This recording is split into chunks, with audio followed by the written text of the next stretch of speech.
They say curiosity kills the cat, but no one ever warns you about the curiosity that lives in loneliness. My name's Alex, and I've never been what you'd call lucky in love. I'm decent looking, people tell me that, but it's the kind of compliment that sounds like pity when you're always going home alone. That night I'd stayed late at the office.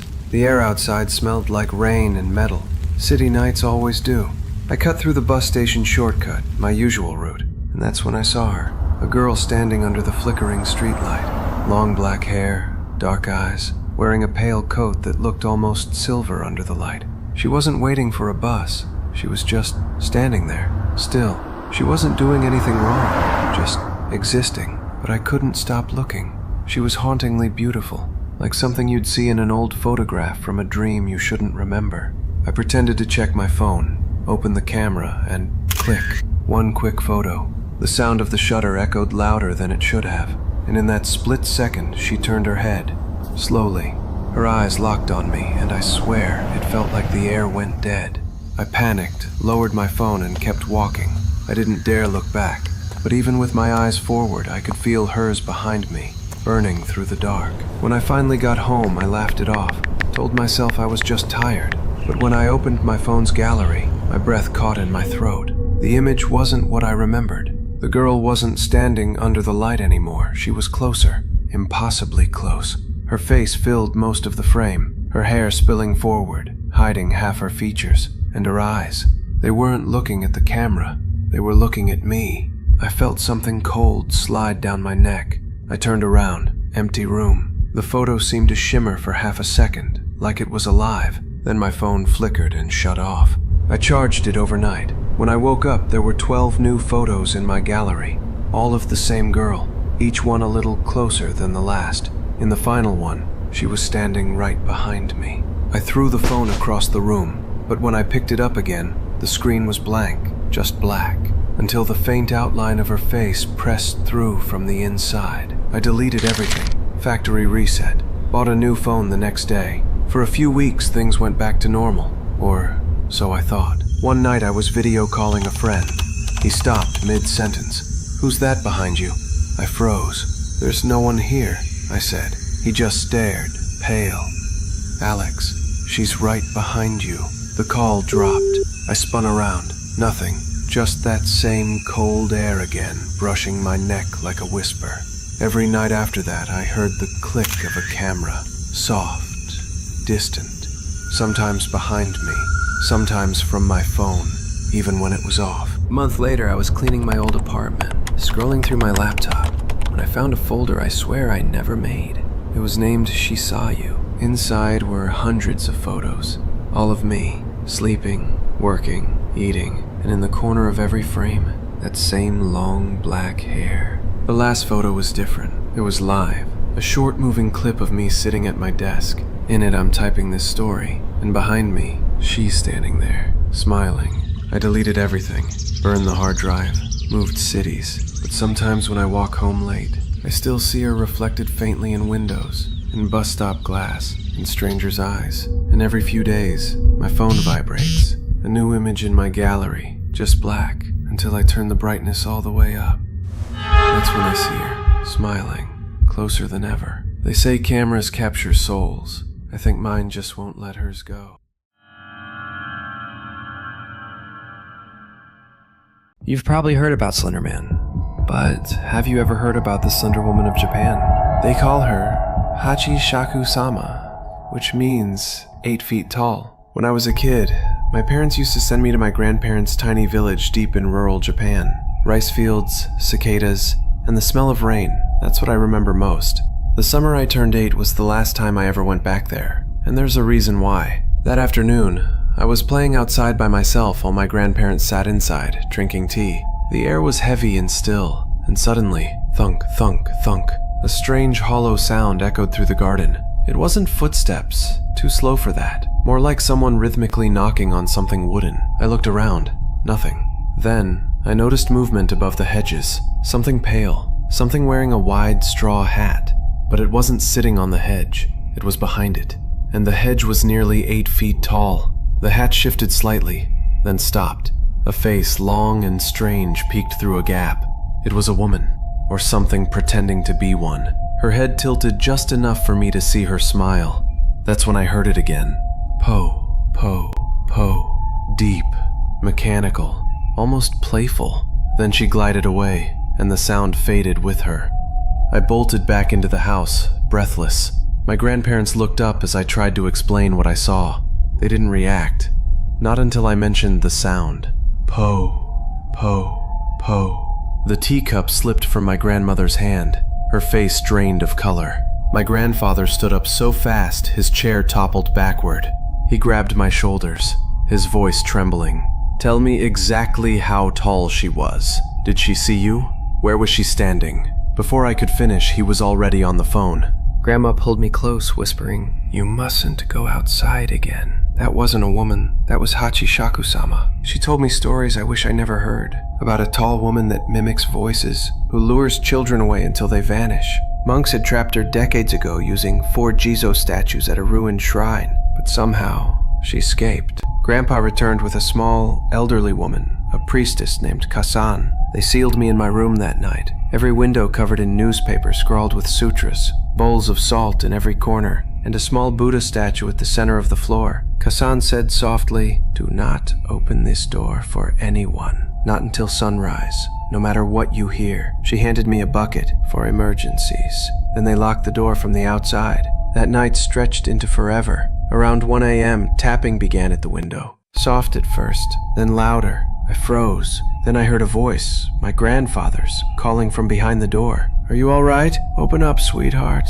You must be scared." I almost reached for the handle until I noticed something. The salt in each bowl had turned completely black. Then came the sound again. Po, po, po, low, deep, right outside the window. I fell to my knees and prayed. I prayed until my throat hurt and my hands cramped. At some point I realized the sound had stopped. When I opened my eyes again, sunlight was seeping through the papers on the windows. It was 7:30 a.m. My grandparents rushed in, pale and shaking. Within an hour, we were in a van heading to the airport. They told me I must never, ever set foot in Japan again. Years later, when my grandfather got sick, he begged me not to visit. Even his funeral was off limits. That curse, he said, would wake if I ever returned. I obeyed. Until last week, my grandmother called. Cancer. Her voice cracked when she said she didn't want me to come, but I couldn't stay away. "It's been 10 years, I told her.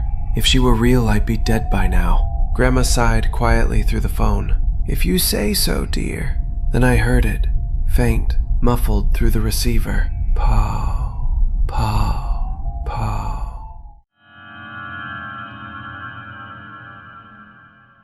They say the sea never forgets. It swallows man whole, but it keeps their stories, drifting beneath the waves, waiting for someone to listen. My name's Eli Carter, and I've spent most of my life aboard cargo ships. You see strange things at sea, reflections that don't match the waves, voices carried by the wind, but nothing prepared me for the Octavius. It started on a frozen morning in 1775 near the coast of Greenland. Our vessel, the Herald, was cutting through ice when the lookout spotted something strange through the mist. A ship, motionless, trapped between drifting floes. It looked ancient, no sails raised, no flags, no signs of life. As we drew closer, the name on the hull became visible through frost. Octavius. The captain ordered a boarding party. I was among the first to cross. Every footstep echoed against the frozen deck. The air was so still it felt like time itself had stopped. There was ice on everything. Ropes, rails, even the windows. The sails hung stiff like sheets of stone. But what unsettled me most was the silence. You could feel it, heavy, like being buried alive.